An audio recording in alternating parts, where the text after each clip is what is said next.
Inventions, ways that you are conditioned into poisoning yourself.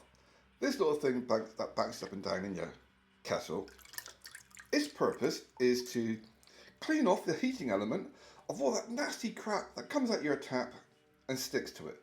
That way you get to drink all that nasty crap that they're putting in the water table.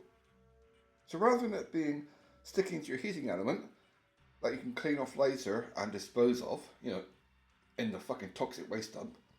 No, you put this thing in, it bounces around, cleans it off, and that way you get to drink it.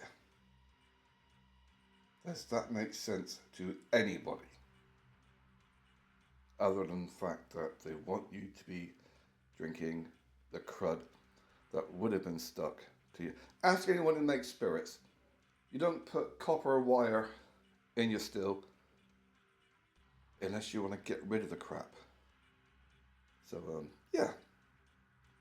I don't think I'm going to be using that in my kettle anymore, because it only literally just occurred to me that I would rather have all that shit stuck to the heating element than stuck to my intestines.